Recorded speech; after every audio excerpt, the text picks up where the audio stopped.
जिसमें मुख्यमंत्री योगी आदित्यनाथ ने भी शिरकत की।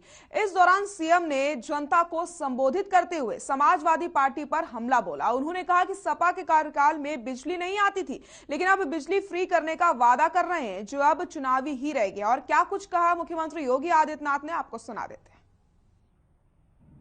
जब मेरठ की बात होगी तो भारत की स्वाधीनता संग्राम की बात भी होगी। महान स्वतंत्रता संग्राम सेनानी धन सिंह कोतवाल को कौन विस्मृत कर सकता है, जिन्होंने देश की आजादी के लिए अपना सर्वस्व न्यौछावर कर दिया।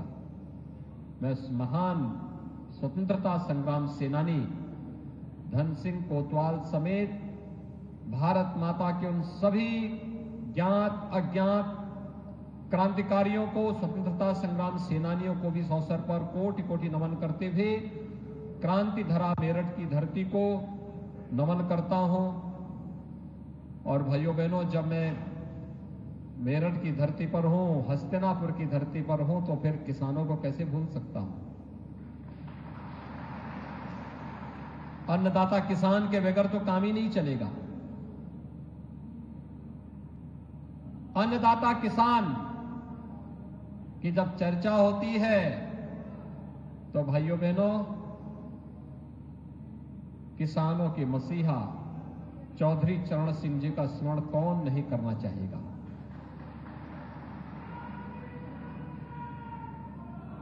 चौधरी चरण सिंह जी ने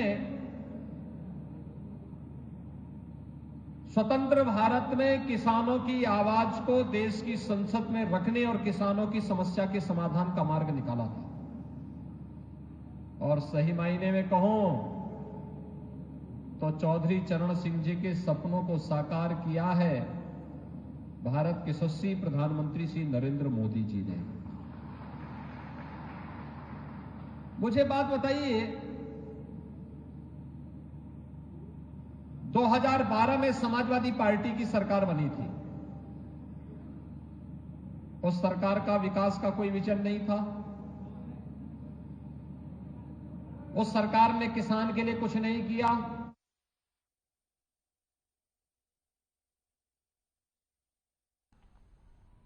मुजफ्फरनगर में सपा अध्यक्ष अखिलेश यादव और आरएलडी अध्यक्ष जयंत चौधरी ने साझा प्रेस कॉन्फ्रेंस करी। इस दौरान अखिलेश यादव ने कहा कि गठबंधन जीतने के बाद किसानों को संपन्न बनाने का काम किया जाएगा, तो वहीं बीजेपी पर उन्होंने जमकर निशाना भी साधा। आपको सुना देते हैं। सिंह जी, बाबा टिकैत जी, नेताजी और अजीत सिंह जी ने लगातार समय समय पर सरकार को जगाने का काम किया। जो सरकारें गूंगी बहरी हो गई थीं, उनको जगाया, उस आंदोलन को आगे बढ़ाने का काम किया। मुझे खुशी है इस बात की कि आज जयंत चौधरी जी और हम लोग मिलकर के उस विरासत को आगे बढ़ा रहे हैं। ये चुनाव जहां किसान के भविष्य का है, नौजवान के भविष्य का है, व्यापार को आगे बढ़ाने का है, वहीं चौधरी चरण सिंह जी की विरासत को आगे बढ़ाने का भी है, जो किसानों को संपन्न बनाना चाहते थे। किसानों के लिए सपना देखा था कि वो संपन्न हों, लेकिन जो हालात हैं, भारतीय जनता पार्टी ने किसानों को कहा कि उनकी आय दोगुनी होगी, फसल समय पर खरीदी जाएगी और भुगतान भी समय पर होगा। लेकिन जिस तरीके से जो 3 कानून लाए गए बिना किसानों की राय मशवरे के, और मैं बधाई देना चाहता हूं किसानों को, उनकी ताकत का एहसास दिलाया। लोकतंत्र में किसानों ने एकजुट होकर के और सब कुछ भूल करके एक साथ खड़े होकर के मजबूर किया सरकार को, और सरकार को अंतोगत्वा वो कानून वापस लेने पड़ी। भारतीय जनता पार्टी आज भी नहीं कह सकती है कि वो 3 कानून क्यों लागू किए थे और 3 कानून क्यों वापस ले लिए। ये वोट के खातिर लिए हैं। इसलिए मैं किसान भाइयों को यहां सावधान करना चाहता हूं कि भारतीय जनता पार्टी ऐसी पार्टी है बिना बताए भी कुछ ऐसे फैसले और कानून ले आएंगे।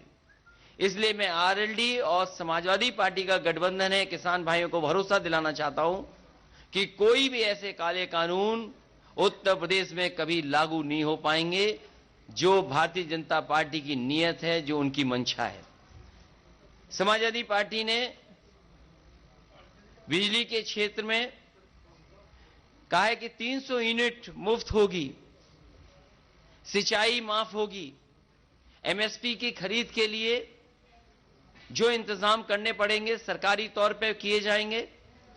वहीं फार्मर्स के लिए कि उनके गन्ने के भुगतान के लिए उन्हें इंतजार न करना पड़े, 15 दिन इंतजार न करना पड़े। Farmers corpus fund, farmers revolving fund budget से देकर के किसानों का समय पर भुगतान करने का काम भी गठबंधन मिलकर के करेगा। हमारा निर्णय ठोस है। उत्तर प्रदेश में जो हम विकास करना चाहते हैं, जिस तरह से भाईचारा और चौधरी चरण सिंह का जो समीकरण था, मूल रूप से किसान का मेरा वर्ग को संगठित करना, जो उनकी मुख्य लड़ाई थी जीवन भर, उसे आगे बढ़ाने के लिए हमने गठबंधन किया। खबर लखनऊ से है, जहां समाजवादी पार्टी ने संकल्प लिया है कि 300 यूनिट बिजली मुफ्त में दी जाएगी और प्रत्येक फसल के लिए एमएसपी भी दी जाएगी। इसी के साथ सिंचाई के लिए बिजली मुफ्त में दी जाएगी। गन्ना किसानों का 15 दिन में ही भुगतान कर दिया जाएगा। किसानों को ब्याज मुफ्त लोन दिया जाएगा और समाजवादी पेंशन योजना फिर से शुरू की जाएगी। वहीं नौजवानों को लैपटॉप भी दिया जाएगा। शहीद किसानों के परिवार को आर्थिक मदद दी जाएगी। परिवार को 25-25 लाख रुपए दिए जाएंगे। इसी के साथ शहीद किसानों के सम्मान में स्मारक बनेगा। ऐसी और तमाम वादे समाजवादी पार्टी ने किए हैं।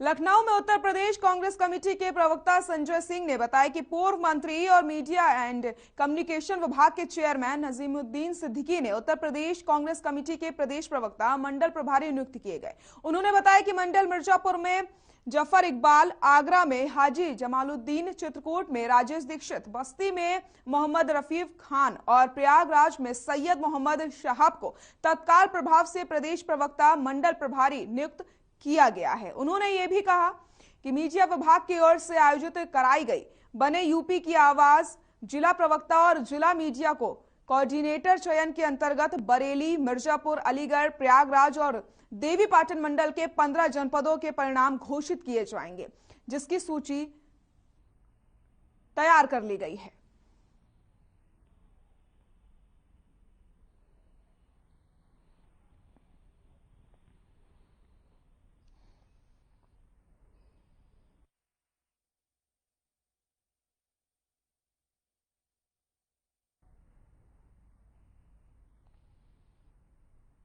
लखनऊ में भाजपा प्रवक्ता हीरो वाजपेयी ने अखिलेश यादव पर तंज कसा है। अखिलेश के हेलीकॉप्टर रोके जाने के आरोप का भाजपा ने जवाब दिया है।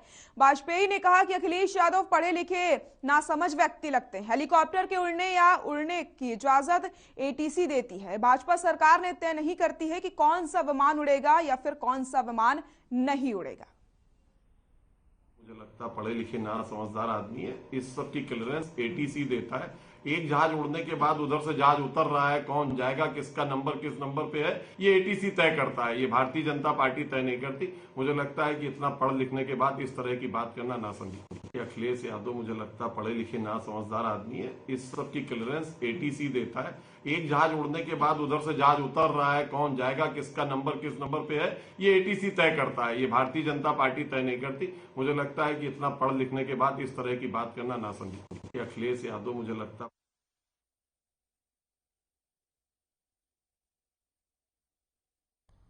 यूपी के सीतापुर में सिंधौली विधानसभा से पूर्व विधायक मनीष रावत के दिल के अरमा आंसुओं में बह गए हैं। समाजवादी पार्टी से टिकट कटने के बाद जनता के बीच वो जाकर के पूर्व विधायक फूट फूट कर रोने लग जाते हैं। इतना ही नहीं, उन्होंने सपा पर गंभीर आरोप भी लगाए। उन्होंने कहा कि आखिरकार पैसों की जीत हो गई है और सिंधौली की जनता की मेहनत हार गई है।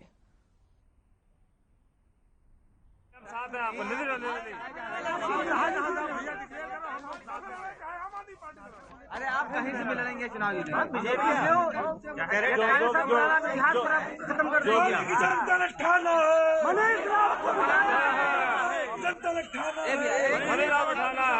हम लोग साथ हुआ है। खबर बहराइच से, जहां महसी से टिकट न मिलने से आहत सपा के नेता राजेश तिवारी और ज्ञानचंद तिवारी ने बगावत कर दी है। समाजवादी पार्टी के कार्यकर्ताओं ने समाजवादी पार्टी का झंडा जलाया और अखिलेश यादव मुर्दाबाद के नारे भी लगाए। इसी के साथ यासिर शाह मुर्दाबाद, राम हर्ष यादव मुर्दाबाद के नारे भी जमकर लगाए गए हैं। मुर्दाबाद मुर्दाबाद, समाजवादी पार्टी मुर्दाबाद, मुर्दाबाद मुर्दाबाद, मुर्दाबाद मुर्दाबाद, मुर्दाबाद मुर्दाबाद, मुर्दाबाद मुर्दाबाद। तो तस्वीरें आपको दिखा रहे हैं, आप देख सकते हैं किस तरीके से पार्टी के झंडे जला करके यहाँ विरोध प्रदर्शन किया जा रहा है और जमकर यहाँ पर नारेबाजी भी की जा रही है। बहराइच की तस्वीरें आपको हम दिखा रहे हैं, जहाँ पर टिकट कटने के बाद जमकर पार्टी का विरोध किया गया है। मुर्दाबाद मुर्दाबाद, मुर्दाबाद मुर्दाबाद, मुर्दाबाद मुर्दाबाद, मुर्दाबाद मुर्दाबाद।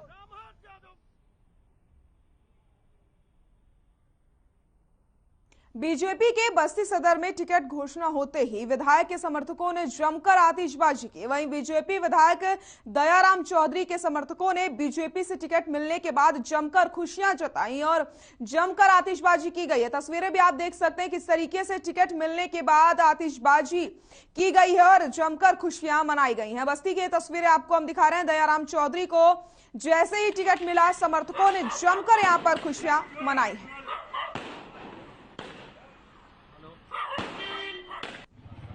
करते हैं खबरों का। उत्तर प्रदेश के चुनाव को लेकर के इंदिरा गांधी प्रतिष्ठान में जिला प्रशासन की मीटिंग आयोजित की गई। वहीं इस मीटिंग के दौरान विकास प्राधिकरण के कर्मचारियों को उनकी जिम्मेदारियां बताई गई हैं। साथ ही साथ चुनाव में ड्यूटी के दौरान नियम और नियमावली को लेकर के भी एडीएम केपी सिंह ने दिशा निर्देश जारी किए हैं।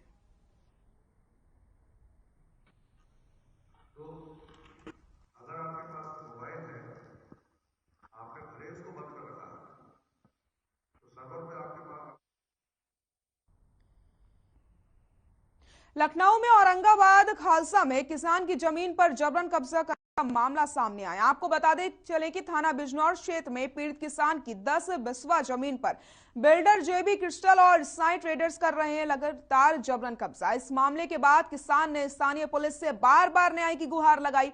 किसान ने बताया कि उसकी जमीन पर जबरन निर्माण कार्य हो रहा है। किसान पर दबंग बिल्डर व ट्रेडर्स मारपीट के साथ जाति सूचक शब्दों का प्रयोग कर रहे हैं, लेकिन स्थानीय पुलिस मामला दर्ज करने के बजाय बिल्डर व ट्रेडर्स की रसूख और पैसे के आगे कोई कार्रवाई नहीं कर रही है। पीड़ित किसान का आरोप है कि उसे व उसके परिवार को कई बार शिकायत करने पर लगातार जान से मारने की धमकी मिल रही है। उसके बावजूद भी प्रशासन कोई ठोस कदम नहीं उठा रहा है।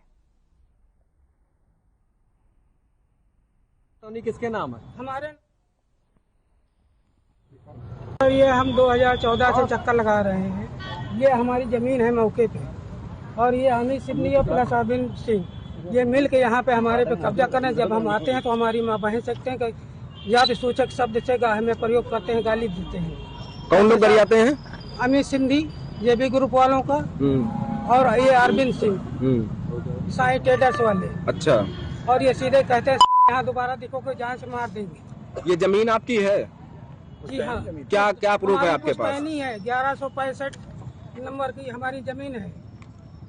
अभी पुलिस के पास गए थे तो पुलिस ने क्या कहा है? अभी कोई कार्रवाई नहीं हुई, कह रहा देखेंगे, अभी आचार संहिता लागू है। कार्रवाई नहीं हुई तो क्या फिर करोगे आगे? अब सर क्या है, जान माल का खतरा है तो हमें इससे अच्छा वहीं पे हम सुसाइड कर लेके जाते। खसरा खतौनी किसके नाम है? हमारे नाम है सर। क्या नाम है? फूलचंद गौतम।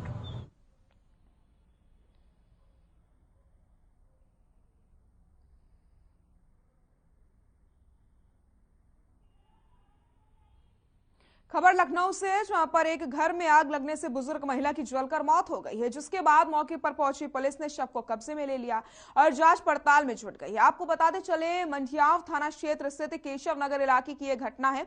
वहीं बताया जा रहा है कि अराजक तत्व ने बुजुर्ग महिला के घर में आग लगाई है। तो लखनऊ में एक महिला के घर में आग लग जाती है, जिसमें बुजुर्ग महिला की जलकर मौत हो जाती है। नहीं, ये सलाम हीटर जला नहीं है भाई। 45 मिनट 1 घंटा पहले हम लोग को सूचना मिली थी कि एक महिला है जिसकी बॉडी जली हुई है और घर से धुआं निकल रहा है। तो उस सूचना पे जब चौकी इंचार्ज पहुंचे और बाकी के लोग पहले ही पहुंच चुके थे जो यहाँ पड़ोस के लोग हैं, चौकी इंचार्ज पहुंचे और फिर बाकी हम लोग भी आए तो पता चला मृतका का नाम राजकुमारी है। इनके हस्बैंड हैं जय प्रसाद जो कि पहले मर चुके हैं। इनको 2 बच्चे, एक बेटा एक बेटी। बेटा साथ में नहीं रहता है, बेटी रहती है साथ में। और ऊपर का धड़ पूरा जला हुआ, कमर के ऊपर का पूरा जला हुआ है।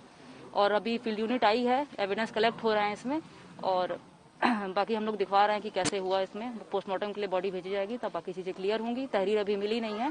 तहरीर इनके कोई दूसरे भाई हैं, वो आ रहे हैं। जब वो आएंगे तो उन्होंने कहा जब मैं आऊंगा तभी मैं तहरीर दूंगा। बाकी हम लोग अपनी विधिक कार्य अभी करवा रहे हैं, बॉडी ले जाके पोस्टमार्टम वगैरह करवाएंगे तो काफी चीजें क्लियर होंगी। जौनपुर के फतेहगंज में ट्रैक्टर की चपेट में आने से साइकिल सवार बालक की मौके पर ही मौत हो गई।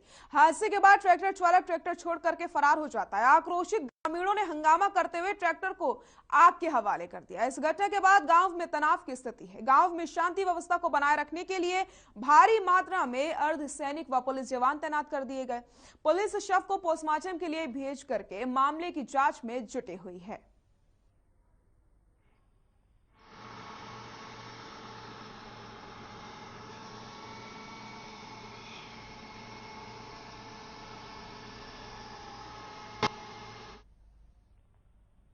कन्नौज के तिरवा कोतवाली पुलिस की लापरवाही लगातार बढ़ती चली जा रही है। ताजा मामला यहां की महिला हेल्प डेस्क का है, जहां पर योगी सरकार ने महिला उत्पीड़न से जुड़े मामलों को निपटाने के लिए थानों में अलग से महिला हेल्प डेस्क खुलवाई थी। लेकिन तिरवा कोतवाली की महिला हेल्प डेस्क आम महिलाओं के लिए दिखावा साबित हो रही है। यहाँ की महिला हेल्प डेस्क पर डेस्क तो है लेकिन डेस्क इंचार्ज गायब रहते हैं, जिसके चलते छेड़छाड़ की शिकार हुई युवती दर दर भटकने को मजबूर हो चुकी हैं। तो कन्नौज से एक खबर आपको बता रहे हैं जहां पर पुलिस की लापरवाही लगातार बढ़ती चली जा रही है। हेल्प डेस्क तो बने हुए हैं लेकिन शिकायत सुनने वाला कोई नहीं, जिसकी वजह से महिलाओं को लगातार परेशानियों का सामना करना पड़ रहा है। खबर कन्नौज से, जहां तिरवा कोतवाली पुलिस को आमजन से कोई सरोकार नहीं रह गया है। थाने में एक लूट पीड़ित को पुलिस ने बिना मुकदमा दर्ज किए ही भगा दिया। दरअसल शिवम जो लूट पीड़ित है वो किसी काम से तिरवा गया था, जहां बिजली घर के पास बाइक सवार बदमाशों ने जबरन उससे 2 मोबाइल फोन और जेब में रखे कैश लूट लिए। वहीं शिवम जब अपनी फरियाद लेकर कोतवाली पहुंचा तो पुलिस वालों ने उसे अपशब्द कह करके वहां से भगा दिया।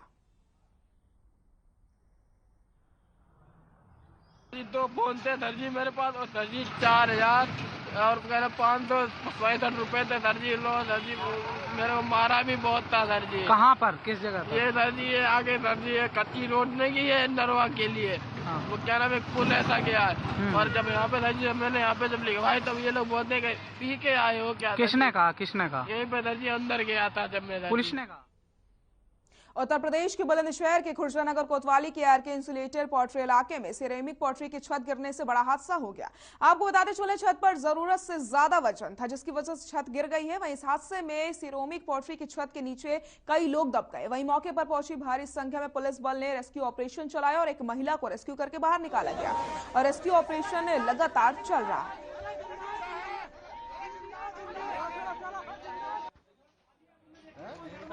हम भैया रोला निकाल रहे हैं तो मेजबान में ब्रेंच में मट्टी के कुल्लड़ों में, तो हम एक संग छत गिरी है, पता कुछ ना भरी एक संग गिरी है।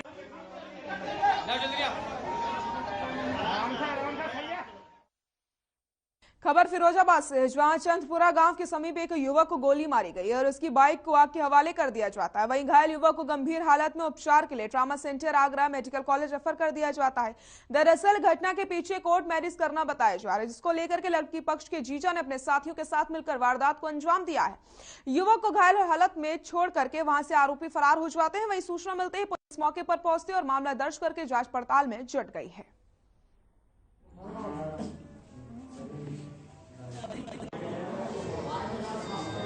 हरि प्रसाद, क्या घटना हुई? गोली मारी है सर। किसने मारी है? राजू ने। क्यों मारी है? अब सर मेरे को नहीं पता, उनसे पहले की मेरी भैया की एक शादी थी उनकी, ठीक है, उनसे का वो चल रहा था और क्या नाम वो कोर्ट में आई थी सर।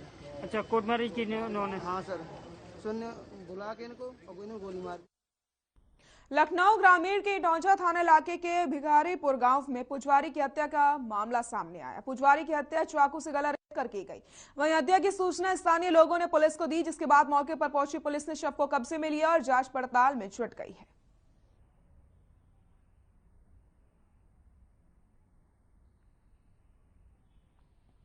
खबर लखनऊ से, जहां पर 45 साल के पप्पू नाम के व्यक्ति का खेत में शव मिला, जिसके बाद इलाके में हड़कंप मच जाता है।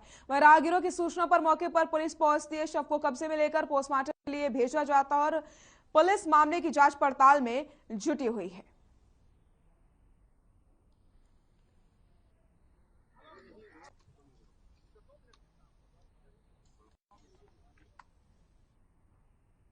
लखनऊ के सरोजनी नगर में एक ट्रक ने 4 साल की मासूम को टक्कर मार दी, जिससे मासूम की मौत हो गई। दरअसल दरोगा खेड़ा के जाने के लिए परिवार सड़क किनारे खड़े होकर के टेम्पो का इंतजार कर रहा था। इसी बीच कानपुर की तरफ से जा रहे तेज रफ्तार ट्रक ने मासूम को टक्कर मार दी, जिससे वो सड़क पर गिर गई। जिसके बाद ट्रक चालक उसे रौंदता हुआ भाग निकला, जिसके चलते आपको बताते चले मासूम की दर्दनाक मौत हो गई और परिजनों की चीख सुनकर के राहगीरों ने भाग रहे ट्रक चालक को पकड़ लिया और पुलिस के हवाले कर दिया।